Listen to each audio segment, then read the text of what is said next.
Aprender uma lição sem dor não tem significado. Isso porque as pessoas não conseguem obter nada sem sacrificar alguma coisa. Mas quando elas superam as dificuldades e conseguem o que querem, as pessoas conquistam um coração forte que não perde pra nada.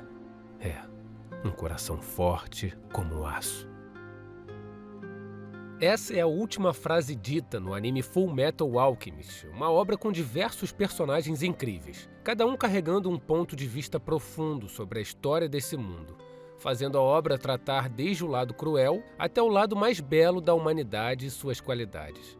Hoje nós vamos conhecer a história dessa obra através dos olhos dos irmãos Elric, os protagonistas da história. Sejam bem-vindos ao Conheça essa História dessa semana. Então, vamos direto pro vídeo. Vamos nessa!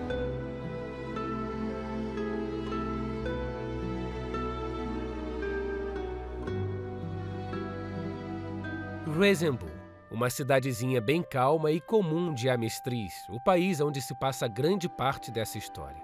Aqui, em algum dia do começo de 1899, nasceu o primeiro filho de um casal. A mãe, uma mulher chamada Trisha Elric, e o pai, um alquimista chamado Van Hohenheim, tiveram seu primeiro filho chamado de Edward.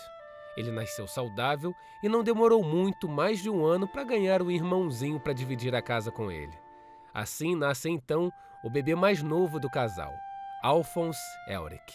Tudo parecia comum. Ed e Al se davam muito bem e cresceram como qualquer criança saudável cresceria, cheios de energia e curiosidade. Mas um dia, quando acordaram mais cedo que o comum, os dois irmãos presenciaram uma cena bem forte. Seu pai, na porta, carregando uma maleta, parecia ter um olhar firme, enquanto saía de casa sem dizer sequer uma palavra para os meninos. A mãe deles, desde então, fez com que eles não pensassem tanto nisso. Mas essa já é uma daquelas cenas do início do anime que dá aquela pontadinha no coração. Afinal, é uma história cheia de altos e baixos, mas o anime levou a ferro e fogo o conceito de transformar dor em força. Porque vou te falar, ô crueldade, hein? Enfim, assim como toda criança comum, eles iam sempre à escola, onde passavam muito tempo com Winry Rockbell, uma garotinha que era neta de uma médica e amiga dos pais deles. Quando chegavam em casa, Ed e Al, como duas crianças cheias de energia para fazer besteira, começaram a entrar no escritório do seu pai para bisbilhotar as coisas dele e acabaram achando livros sobre alquimia. E digamos que esse assunto eles acabaram gostando até demais. Tanto que tem até uma história engraçada disso. Um dia, enquanto passava pela casa, a mãe dos meninos viu a porta do escritório aberta e se deparou com uma cena quase digna de criança rabiscando parede de casa, ou um pouquinho mais que isso, né? A madeira do chão tinha um rombo gigante para formar um único passarinho no meio. Acho que seria comum de qualquer um aqui perder os cabelos, né? Mas não! Por incrível que pareça, quando a mãe deles viu aquilo, ela ficou feliz e incentivou eles a continuarem. Coração de mãe não tem como, né, gente? Que coisinha linda! Incentivou os garotos a estudarem alquimia. Isso é um pouquinho perigoso, né? Ponto importante, a gente está aqui falando desses irmãos com papo de 4 anos de idade, tá? Para uma criança dessa idade, mesmo com tantos livros à volta, esse simples ato já demonstra um talento que ia ajudar e muito eles daqui para frente. Mas o mundo não é só flores, né, meus amigos? E é aqui que nós começamos a entrar um pouco mais a fundo em uma das partes mais tristes da história desses irmãos. Estava acontecendo uma praga nessa época, e como a mãe dos dois era sempre muito esforçada, alegre e gentil, e emocionalmente muito forte, por sinal, ela nem mostrou os sinais de que aos poucos estava perdendo a vida. Um dia, os irmãos foram procurar a mãe em casa e ela já não estava mais entre eles. A partir daí, quem começou a cuidar dos irmãos foi Pinako, a avó da Winry. Mesmo assim, quando saíam da escola, continuavam indo para casa onde moravam com a mãe deles e continuavam lendo sobre alquimia. Afinal, era uma das únicas coisas que ainda colocava um sorriso no rosto deles. E foi em um livro de alquimia que Ed se deparou pela primeira vez com o assunto transmutação humana, uma forma de trazer pessoas de volta à vida usando alquimia. Fazendo uma explicação breve, galera, a alquimia ela serve para reorganizar a matéria com os círculos alquímicos.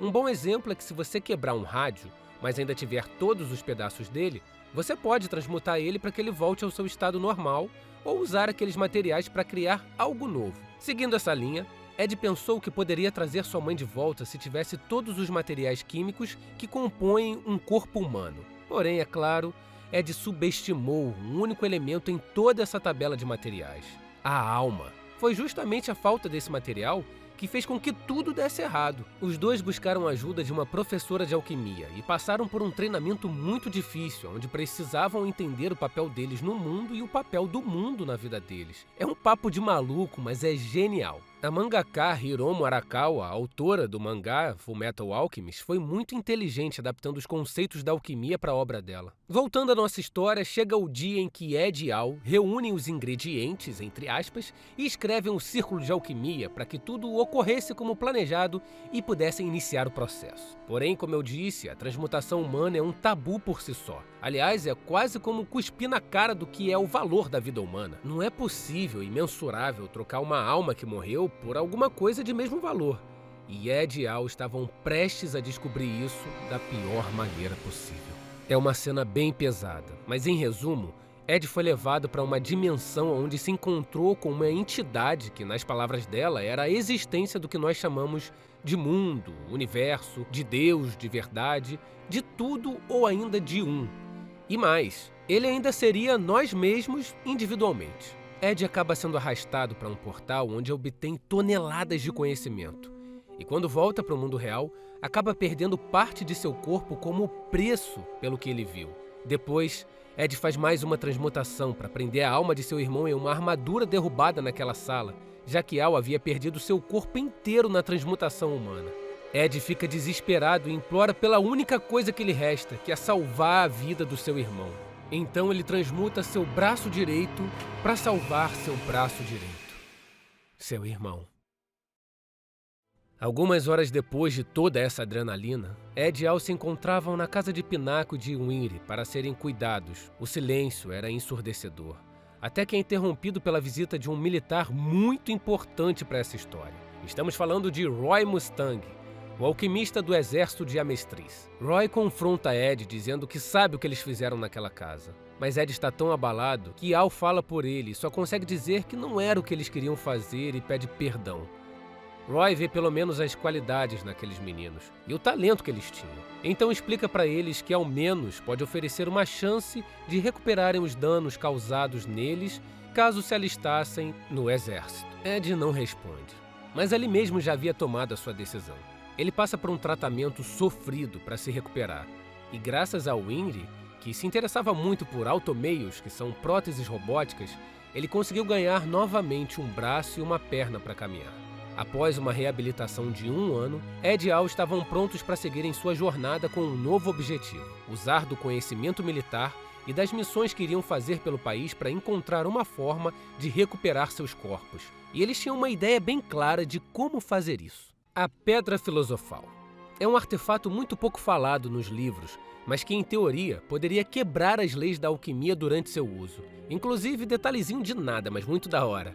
A própria criação dos personagens de Fullmetal é repleta de referências. E falando em Pedra Filosofal, a cruz nas costas do sobretudo do Ed se chama Cruz de Flamel, o suposto criador dessa pedra. E para quem pegou a referência também, em Harry Potter nós temos Nicolau Flamel, que foi um bruxo e alquimista que produziu a Pedra Filosofal. Ele era amigo íntimo e colega do diretor de Hogwarts, Alvo Dumbledore.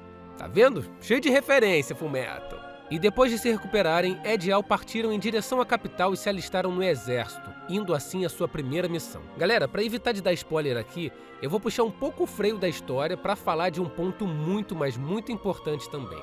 Todos esses acontecimentos e os resultados deles mexeram muito com a vida desses dois irmãos. E ao longo da jornada, eles vão ter que superar questões deixadas neles depois daquele fatídico dia. O Ed lida com a culpa de ter tido a ideia da transmutação e de ser justamente o menos prejudicado na visão dele. Até certo ponto do anime, ele lida com a dúvida de saber se seu irmão guardava algum rancor pelo que ele fez em concordar ao fazer a transmutação humana. Já o Al passa por uma questão um pouco diferente. Ele sempre foi alguém que não guardou muito rancor. Inclusive, no enterro da mãe deles, ele demonstra isso, né? O pai não apareceu no enterro, e diferente do Ed, que ficou completamente amargurado pela ausência do pai, o Al, mesmo sentido, ele se preocupava que estava ficando frio e tarde.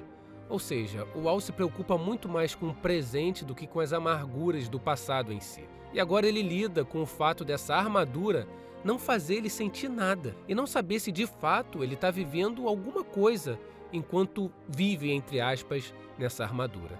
Em teoria, Para um alquimista federal, ele tem o corpo perfeito. Ele não sente dor, fome, cansaço, nem nada do tipo, mas ele não pediu por isso.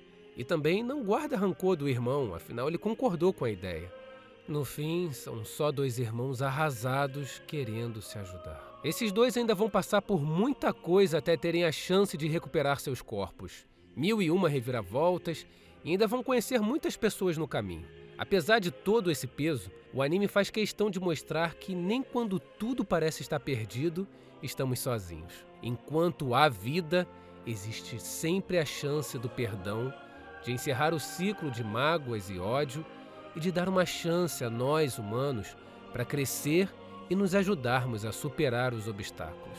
Afinal, mesmo com um poder supremo como a alquimia, ainda somos apenas humanos. E isso pode parecer um limite, mas também é aquilo que nos dá justamente a liberdade de se erguer e seguir em frente.